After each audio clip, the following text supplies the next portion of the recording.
Hey everyone, this week we're going to be talking about one of my favorite subjects, which is grizzly bears.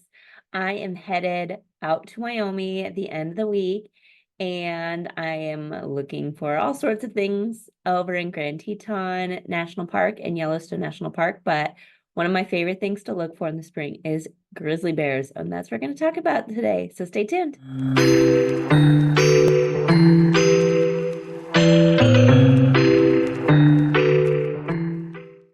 All right, thanks for tuning in. And we're going to be talking about one of my favorite topics, which is grizzly bears. So I am about to lead 3 back-to-back tours for Wildside Nature Tours, spring Grand Teton National Park, a Yellowstone National Park, and then a combo Grand Teton National Park and Yellowstone. So this is my favorite time of year to visit. So many people love the fall because of the colors, which I do too. They love the winter because of the snow, but I love about spring is all of the baby animals, especially bears, and of course the wildflowers and the landscapes. So it's a great time to be visiting Wyoming, and I'm really excited to be leading these tours. So for this week's episode, I just wanted to give a few tips for how to photograph bears. So grizzly bears that live in the Greater Yellowstone area, they're a smaller bear than their Alaska counterparts. They average about 500 pounds. The ones in Alaska are about 1,200. So give you an idea of how much smaller they are here.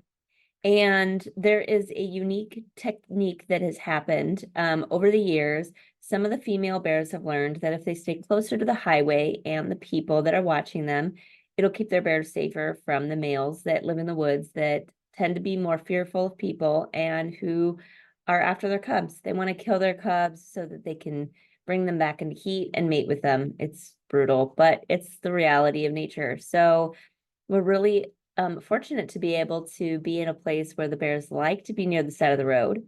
And if we can respect them and give them a little bit of space, it's a great opportunity to be able to photograph these incredible predators. So in the springtime, they're coming out of the den. If they've had cubs, these cubs are only a few months old. They're very small. They're very playful. Usually they come out with about 2. It can be 1. It can be as many as 4.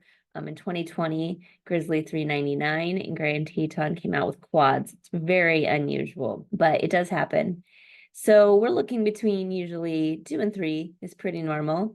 And there's lots of bears that are out there. They're an endangered species. The breeding females are tagged, so we know their numbers. And each individual is a little bit different. Grizzly Bear 610, which is the daughter of 399, she tends to be a little more aggressive. And Grizzly 399, who's going to be 28 this year, who is 28 this year, she tends to be a little more tolerant of people. There's also bears like one that we've nicknamed Bonita, who tends to really like to be around people.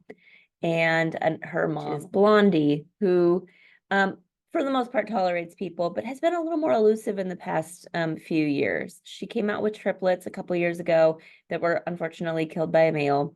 And last year she came out with, I believe, twins, but she didn't emerge until fall with them, which is super unusual. So anyways, I'm going to be sharing a couple of the pictures that I've caught over the years. And I just wanted to give you a few tips on how I get these incredible pictures.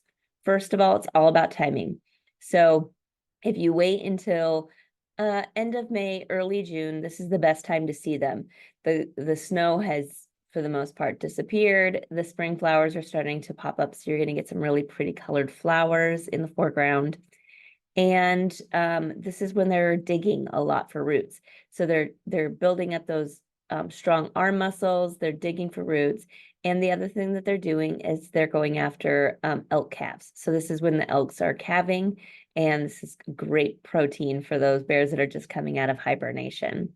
So timing. Second of all is location. So Greater Yellowstone bears, obviously found in the Greater Yellowstone, but they tend to like to be in certain areas. Like I said, the females with small cubs tend to be near the side of the road. So you're really looking for areas that they tend to frequent. So looking for crowds of people, unfortunately, is how you find them. But if you see a situation getting out of hand, give them a little space.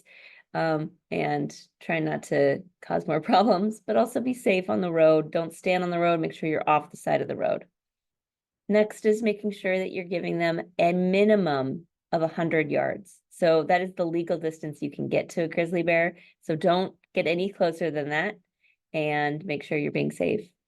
Next, even if you're on the side of the road, carry bear spray. Bear spray is going to save your life. It's going to save the bears' lives in the event of an incident. So carry bear spray.